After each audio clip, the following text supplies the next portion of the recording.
8, 9, 10 ಇನ್ನು 50 ಸೀಟ್ ಖಾಲಿ ಅದಾವ. ಆದಷ್ಟು ಕರ್ನಾಟಕದ ಜನತೆ ಈ 50 ಸೀಟ್ ಒಳಗೆ ತಾವು ಕೂಡ ಉಪಯೋಗ ತಗೊಳ್ಬೇಕು ಅಂತ ಹೇಳಿ ಕರ್ನಾಟಕದ ಜನತೆಯಲ್ಲಿ ವಿನಂತಿಸಿಕೊಳ್ತಾನೆ. ನಮ್ಮ ಶ್ರೀ ಸಂಗಮೇಶ್ವರ ಪ್ರೌಢಶಾಲೆ ಜೋಡಳ್ಳಿಯಲ್ಲಿ ಜನರಲ್ ಮೆರಿಟಿಗೆ 40% ಮೀಸಲಾತಿ ಇದ್ದು ಈಗಾಗಲೇ 40% ಕೋಟಾ ಫುಲ್ ಆಗಿದ್ದಾವೆ. ಆ ನಂತರ SC ST ವಿದ್ಯಾರ್ಥಿಗಳಿಗೆ 60% ಕೋಟಾ ಇರುವುದರಿಂದ ಆದಷ್ಟು ಬೇಗ ಇನ್ನು 50 ಸೀಟ್ ಅದಾವೆ. 50 ಸೀಟಿನೊಳಗೆ ಆದಷ್ಟು ಬೇಗ ಬಂದು ನೀವು ಅಡ್ಮಿಷನ್ ಮಾಡಿಸಿದ್ರೆ ನಿಮ್ಮ ಮಕ್ಕಳಿಗೆ ಉಪಯೋಗವಾಗುತ್ತದೆ ಅಂತ ಹೇಳಿ ನಾನು ನಿಮ್ಮ ಹತ್ರ ವಿನಂತಿಸ್ಕೊಳ್ತೇನೆ. ಆಮೇಲೆ 50 ಸೀಟ್ ಯಾವ್ಯಾವ ಸ್ಟ್ಯಾಂಡರ್ಡ್ಗೆ ಅದಾವ್ರಿ? 8, 9 ಮತ್ತು 10ನೇ ತರಗತಿಗೆ 3 ಕ್ಲಾಸ್ ಸೇರಿ 50 ಮಂದಿ ವಿದ್ಯಾರ್ಥಿಗಳು ಕೋಟಾ ಖಾಲಿ ಇದೆ. SC ST ಹುಡುಗರಿಗೆ ಖಾಲಿ ಐತೆ. ಎಷ್ಟ 50 ಸೀಟ್ ಖಾಲಿ ಅದಾವ. ಇದ ವರ್ಷಕ್ಕೆ ತಗೋತೀರಿ? ಇದ ವರ್ಷಕ್ಕೆ ತಗೋತ. ಕರ್ನಾಟಕದ ಜನತೆ ನಮ್ಮ ಯೂಟ್ಯೂಬ್ ಚಾನಲ್ ನೋಡಿ ಇನ್ನೂ ಫೋನ್ ಮಾಡ್ತಿರುವ ಕರೆಗಳು ಬರ್ತಿರೋದ್ರಿಂದ ಅದಕ್ಕಾಗಿ ನಾವು ಇನ್ನೂ ಮಕ್ಕಳಿಗೆ ಪ್ರವೇಶವನ್ನು ಕಲ್ಪಿಸಿಕೊಡ್ಬೇಕು ಅನ್ನೋ ಒಂದು ನಿಟ್ಟಿನಲ್ಲಿ ಇನ್ನೊಂದು 50 ಮಂದಿ ವಿದ್ಯಾರ್ಥಿಗಳನ್ನ ನಾವು ಪ್ರವೇಶವನ್ನು ತಗೊಳ್ಬೇಕಂತ ನಿರ್ಧಾರ ಮಾಡಿದ್ದೇವೆ. ಆದ್ದರಿಂದ ದಯವಿಟ್ಟು ಎಲ್ಲಾ ಕರ್ನಾಟಕದ ಜನತೆ ಏನಿದು ಉಪಯೋಗ ತಗೊಳ್ರಿ. ಉಚಿತವಾದಂತ ಶಿಕ್ಷಣ, ಆಮೇಲೆ ನಮ್ಗೆ ಹಾಸ್ಟೆಲ್ ಉಚಿತವಾದಂಥ ವಸತಿ ಐತಿ.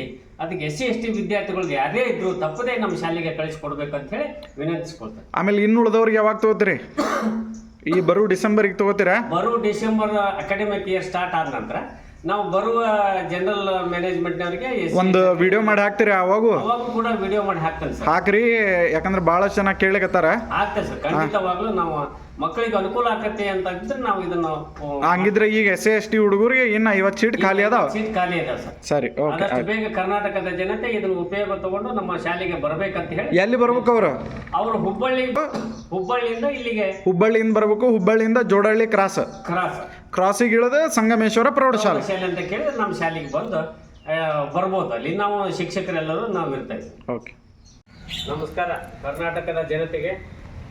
ನಾವು ಈ ಹಿಂದೆ ಯೂಟ್ಯೂಬ್ ಚಾನಲ್ ಮಾಡಿ ನಮ್ಮ ಶ್ರೀ ಸಂಗಮೇಶ್ವರ ಪ್ರೌಢಶಾಲೆ ಜೋಡಳ್ಳಿಯ 8 ಮತ್ತು 9, 10ನೇ ತರಗತಿಗೆ ಪ್ರವೇಶವನ್ನು ಬಯಸಿ ನಾವು ಯೂಟ್ಯೂಬ್ ಚಾನಲ್ನಲ್ಲಿ ಬಿಟ್ಟಿದ್ವಿ. ಕರ್ನಾಟಕದ ಜನತೆ ಅದನ್ನು ನೋಡಿ ನಮ್ಮ ಸ್ಕೂಲಿಗೆ 8, 9 ಮತ್ತು 10ನೇ ತರಗತಿಯ ಮಕ್ಕಳಿಗೆ ಅಡ್ಮಿಷನ್ ಮಾಡಿಸಿದ್ದೀರಿ. ಅದಕ್ಕಾಗಿ ತುಂಬ ಹೃದಯದ ನಿಮ್ಗೆ ಆಭಾರಿಯಾಗಿರ್ತೇನೆ. ಅಲ್ಲದೆ ಇಷ್ಟೆಲ್ಲ ಕರ್ನಾಟಕದ ಜನತೆ ನಮ್ಮ ಸ್ಕೂಲಿಗೆ ಬರಬೇಕು ಅಂತ ಹೇಳಿ ಅನೇಕ ಜನಗಳು ಇನ್ನೂವರೆಗೂ ಕರೆ ಮಾಡ್ತಾ ಇರೋದರಿಂದ ನಾವು